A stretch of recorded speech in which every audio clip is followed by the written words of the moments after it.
পর্দায় যে ব্যক্তিকে দেখছেন তার নাম গোলাম মণ্ডল। পৃথিবা গ্রাম পঞ্চায়েতের আনোয়ারা বেরিয়াতে তার বাড়ি। উনি একজন পরিযায়ী শ্রমিক ছিলেন। বাঙালি বলে মুম্বাই পুলিশ তাকে আটক করে। মুম্বাই পুলিশের কাছে আটক থাকার পরে রাজ্যসভার সাংসদ শামিরুল ইসলামের সহায়তায় অসুস্থ অবস্থায় ওনাকে বাড়িতে ফেরত আনা হয়। এরপর গত 27শে জুলাই কলকাতা প্রেস ক্লাবে তাদের নিয়ে সাংবাদিক সম্মেলন করেন প্রাক্তন মন্ত্রী পূর্ণেন্দু বসু। হাওড়া থেকে গোলাম মণ্ডল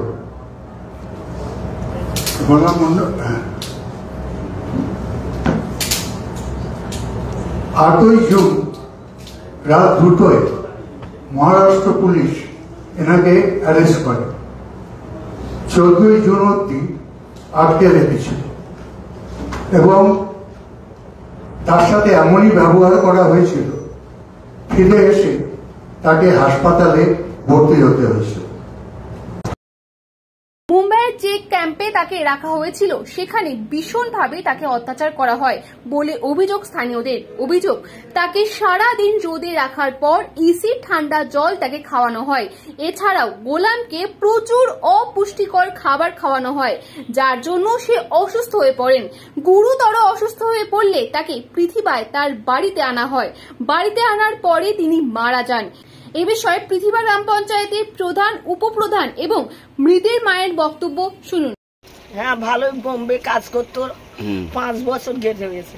আর ওর বউ মরে গেছে। আমাকে এই বকরিদ হলেই বউ মরে গে আমি বলি করছি আর যাস নে, আমি আলাদা রেঁধে রেঁধে খাই, তোরা বাড়ি আয়, আমি তোর সাথে খাই বলে এইবারে থাকতো, একাই থাকতো। আমরা দিদিকে এই ব্যাপারটা নিয়ে সবকিছু জানিয়েছি। দিদি অবশ্যই দেখবেন, আর তার সঙ্গে আমাদের যে পঞ্চায়েতের যারা আছি আমরা অবশ্যই ওনার পাশে থাকব। এই মর্মান্তিক মৃত্যুর জন্য সত্যি আমরা সবাই দুঃখ প্রকাশ করছি, কারণ এর যা আর কি এত কষ্টভাবে যে মারা হয়েছে সেটা সত্যি অভাবনীয়। কারণ যারা এই পরিচয়, আপনারা পরোক্ষে খুন বলেই মনে করছেন? হ্যাঁ, কারণ পরিচয় শ্রমিক যারা বাইরে কাজে গেছেন তারা তো পেটের দায়ে কাজে গেছেন, কিন্তু একে যেভাবে মারা হয়েছে একে সত্যি একে খুনই বলা হয়, মার্ডার করেই বলা হয়। কারণ একে ফ্রিজের ঠান্ডা জল খাইয়েছে, এসিড ঠান্ডা জল খাইয়েছে, তারপর রোদ্রের মধ্যে রেখে দিয়েছে। এইরকমভাবে যে বিজেপি শাসিত রাজ্যেতে যে এইভাবে মর্মান্তিকভাবে যে মানুষকে এরকমভাবে অত্যাচার করছে, এই অত্যাচার কিন্তু সহ্য করা যায় না। আর এই অত্যাচার বেশি দিন চালানো যাবে না। তার জন্য আমরা যতটা পারি সবাই পাশে দাঁড়াবো, সবাই সাহায্য করব, এইটুকু। আপনার নাম? আমার নাম হচ্ছে হাসিস শিকদার, পঞ্চায়েত প্রধান।